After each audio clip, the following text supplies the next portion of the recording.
এই বিষয়ে পুরোপুরি ডিসিশন নেননি, আপনারা লিখিতভাবে সেটি জানাবেন যে মৌলিক সংস্কার বলতে আসলে কি বোঝাচ্ছেন আপনারা। আচ্ছা, এখানে মূলত মৌলিক সংস্কার বলতে আমরা কি বোঝাচ্ছি, এটা জাতীয় ঐক্যমত্য কমিশনের সাথে আমাদের যে বৈঠক হয়েছে সেটা আমরা সেখানে ক্লিয়ার করেছি। প্রথমত, আপনি যদি আমাকে পারমিশন দেন, যে ব্যারিস্টার রুমিন ফারহান আপু যেটা বললেন, তো এই জায়গাটার সাথে এখান থেকে যদি শুরু করতে চাই, মূলত প্রতি 5 বছর কিংবা প্রস্তাবিত বিধানে যে 4 বছর পর পর একটি দেশে ক্ষমতার হস্তান্তর হবে, এটা খুব স্বাভাবিক প্রক্রিয়া। এবং এই যে প্রক্রিয়াটা, এটা স্বাভাবিক বলছি, এটা হলো একটা রোল অফ গেম, অথবা আমরা যদি বলি যে ট্রান্সফার অফ পাওয়ারটা কীভাবে হবে, দিস ইজ দ্য ইনস্টিটিউশন, যে ইনস্টিটিউশন ঠিক করে দিচ্ছে এটা কীভাবে হবে। তো এখন কখন আবার এই রোল অফ গেম অথবা ইনস্টিটিউশন নিয়ে প্রশ্ন ওঠে, তখনই প্রশ্নটা ওঠে যখন একটা ইনস্টিটিউশন এই ধরনের ট্রান্সফার অফ পাওয়ারকে এনশিওর করতে ব্যর্থ হয়।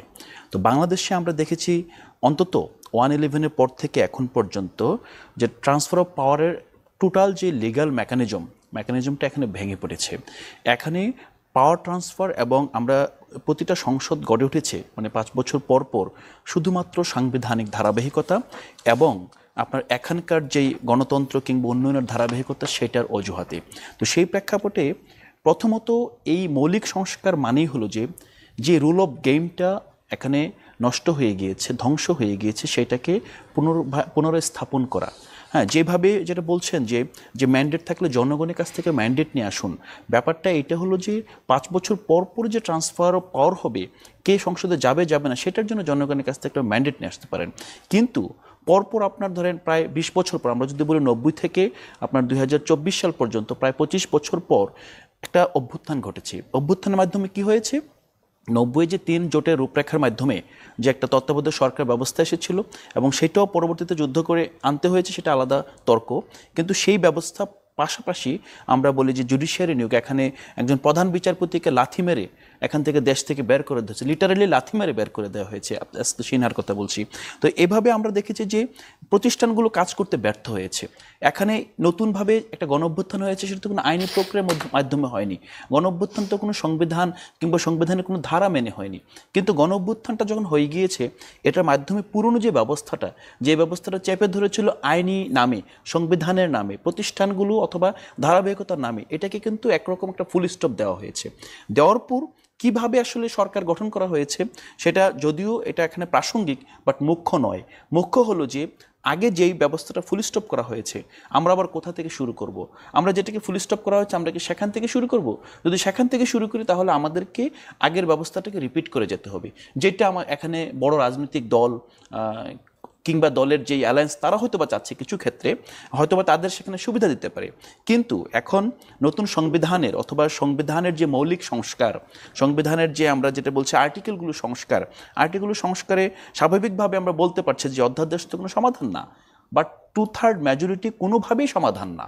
2/3 মেজরিটিতে সংসদের ভিতরে সংবিধান পরিবর্তন হবে মাইনর চেঞ্জ, কিন্তু আপনি যখন মৌলিক পরিবর্তনের কথা বলবেন, মৌলিক পরিবর্তন বলতে কি, অ্যাকচুয়ালি আমরা দেখেছেন যে 2/3 মেজরিটির মাধ্যমে কিন্তু এখানে তত্ত্বাবধায়ক সরকারকে বাতিল করা হয়েছে। এখন আবার দেখেন যে এই আদালতের মাধ্যমে এটাকে আপনি ফিরিয়ে আনবেন। তো আদালতের মাধ্যমে যেটা ফিরিয়ে আনবেন, কে বলবে যে ভবিষ্যতে কোনো একটা সংসদে আবার 2/3 মেজরিটির মাধ্যমে সেটাকে আপনি বাতিল করতে পারেন? তাহলে আমরা সংসদের হাতে এই যে সার্বভৌম ক্ষমতাটা দিচ্ছি, সংসদ তো সার্বভৌম না, সার্বভৌম হলো মানুষ, নাগরিক। কারণ আপনি নাগরিকদের প্রতিফলন শুধুমাত্র সংসদকে বলছেন।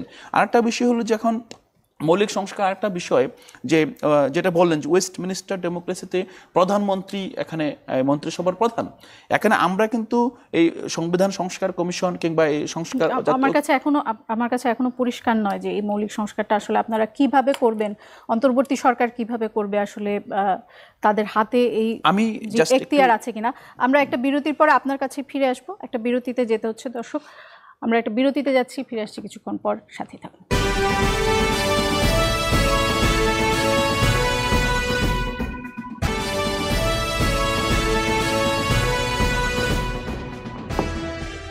দর্শক, আবারও ফিরে এলাম। আলাউদ্দিন মোহাম্মদ আপনার সঙ্গে কথা হচ্ছিল এবং আপনি আসলে ব্যাখ্যা দিচ্ছিলেন যে কী ধরনের মৌলিক সংস্কার আপনারা নির্বাচনের আগে চান। হ্যাঁ, যেই সংস্কারগুলোর কথা আমরা বারবার বলছি, প্রথমত যদি মৌলিক সংস্কারের কথাই বলি, যেই ইস্যুটা এখনও আলাপ আলোচনার মধ্যে আছে এবং রুমিন ফারহানাপুর রেফারেন্সে যে কথাটা বলছিলাম যে এই সংবিধানটা প্রস্তাবিত যেই সংশোধনীগুলো এগুলো কোথায় বাস্তবায়ন হবে, তো আমাদের কাছে তো এটা স্পষ্টতই একটা রূপরেখা আছে যে আমরা চাই গণপরিষদ নির্বাচন হোক, এবং যদি মনে করে অন্যান্য দলগুলো যে গণপরিষদ নির্বাচনের মাধ্যমে জাতীয় নির্বাচন, অন্যান্য দলগুলো তো জানিয়ে দিয়েছে যে তারা এই বিষয়ে আপনাদের সঙ্গে একমত না। আমাদের দাবি তো আমরা করে যাব, আমাদের দাবি তো this is the party stand. কিন্তু কোনো দল যদি একমত না হয় আপনাদের সাথে, সেক্ষেত্রে আপনাদের দাবি আপনারা কতদিন পর্যন্ত? একটা বিষয় আপনাকেই বলি যে রাজনৈতিক দল যখন কোনো দাবি করে, আসলে কোনো দাবি হারিয়ে যায় না, তাকে সময়ের প্রেক্ষিতে কম্প্রোমাইজ করতে হয়, টেবিলে বসতে হয় এবং একটা মধ্যবর্তী অবস্থানে যেতে হয়। কিন্তু গণপরিষদের যে দাবি, এই দাবিটা যদি আমরা বলি যে যদি এইবার সংসদের মধ্যেই এই মৌলিক সংস্কারগুলো হয়, বিশেষ করে সংবিধানের, তখন এই দাবির যেই প্রেক্ষিত এবং দাবির যে অনিবার্যতা, এটা আরও বেশি করে পরিলক্ষিত হবে ভবিষ্যৎ দিনগুলোতে। এবং স্বাভাবিকভাবে একটা রাজনৈতিক দল শুধুমাত্র এখনই, এটা তো কোনো আপনার বিপ্লবী দল না, এটা একটা গণতান্ত্রিক দল, এটা গণতান্ত্রিক রাজনীতিতে প্রতিশ্রুতিবদ্ধ। তো এটা দাবি করবা মানে যে দাবিটা বাস্তবায়ন অন্যদেরকে বাধ্য করবে, এটা কখনোই করতে পারে না। এটা দলের স্ট্যান্ড, এটা ঐতিহাসিক স্ট্যান্ড, যে এটা থেকে যাবে, এটা ভবিষ্যতের জন্য থেকে যাবে। যখনই আবার যেটা বলছে যদি কোনো কারণে এইবার সম্ভব না হয়, তাহলে এই দাবি যদি না মানে তাহলে কি আপনারা নির্বাচনে যাবেন? মানে সেটা নির্বাচনের প্রসঙ্গ আসলে তখন দেখা যাবে।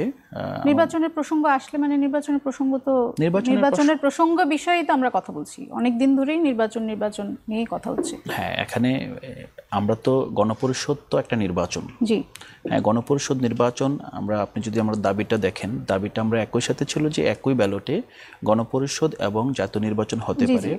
এবং হ্যাঁ, ওই যদি পরিষ্কার হয়ে থাকে, তাহলে যদি আমাদেরকে কোনো কারণে এটা ছেড়ে দিয়ে জাতীয় নির্বাচন আসতে হয়, তখন হয়তো বা দল সময় অনুযায়ী ব্যবস্থা নেবে, যদি অন্যান্য পারিপার্শ্বিক যে ভিত্তিগুলো সেগুলো সঠিক থাকে। তবে মৌলিক সংস্কারের যে ব্যাপারটা আপনি জিজ্ঞেস করেছিলেন, প্রথমত গণপরিষদ হলো আমাদের মৌলিক সংস্কারের প্রথম যে পয়েন্ট। আমরা এই সংবিধান নিয়ে যে এভাবে ছাড়া কাটার যে খেলা, এই খেলার সমাপ্তি টানতে চাই এবং একটা নতুন স্টার্ট চাচ্ছিলাম। দ্বিতীয়ত হলো যে আমরা প্রধানমন্ত্রীর যে ক্ষমতা, এই ক্ষমতার ভারসাম্য আনতে চাই। বাংলাদেশে আমরা দীর্ঘদিন ধরে মানে পাওয়ার ট্রান্সফারের, এবং আমরা যদি বলি যে এখানকার গণতন্ত্রের অন্যতম যে বাধাটা কিন্তু এক ব্যক্তির হাতে নিরঙ্কুশ ক্ষমতা অর্পণ। এবং এইটাও কিন্তু আপনি ব্যারিস্টার আমিরুল ইসলামের সাথে যদি আপনার একটা সাক্ষাৎকার ছিল, সেক্ষেত্রে ডক্টর কামাল হোসেন, ব্যারিস্টার আমিরুল ইসলামরা যখন সংবিধান করছিলেন, তখন তারাই বলছিলেন যে তারা এত ক্ষমতা কেন দিয়েছেন তখনকার রাষ্ট্রপতি প্রেক্ষাপটে। তো তখন তিনি বলেছিলেন তাদের সামনে আসলে শেখ মুজিবুর রহমানের মতো একজন ব্যক্তি ছিল, যে ব্যক্তিকে সামনে রেখে তারা পুরো এই প্রধানমন্ত্রী অথবা রাষ্ট্রপ্রধানের বিষয়টাকে সাজিয়েছে। এখন যদি বাস্তবতা নিয়ে আমরা কথা বলি, যদি বিএনপি আপনাদের এই দাবিগুলোর সাথে একমত না হয়, এবং অনেক ক্ষেত্রেই তারা একমত নন, সেক্ষেত্রে আপনাদের কি মনে হয় যে আপনাদের কি সেই সক্ষমতা আছে যে আপনারা সেই দাবি মানতে সরকারকে বাধ্য করবেন, বা দাবি না মানলে আপনারা নির্বাচনে যাবেন না, বা আপনারা নির্বাচনে না গেলে নির্বাচন হবে না, এরকম কোনো পরিস্থিতি কি? না, আমরা আবারও বলছি যে এখানে দাবি না মানলে নির্বাচনে যাব না, এটা খুবই আপনার আপেক্ষিক এবং শর্ট টার্ম একটা সিচুয়েশন।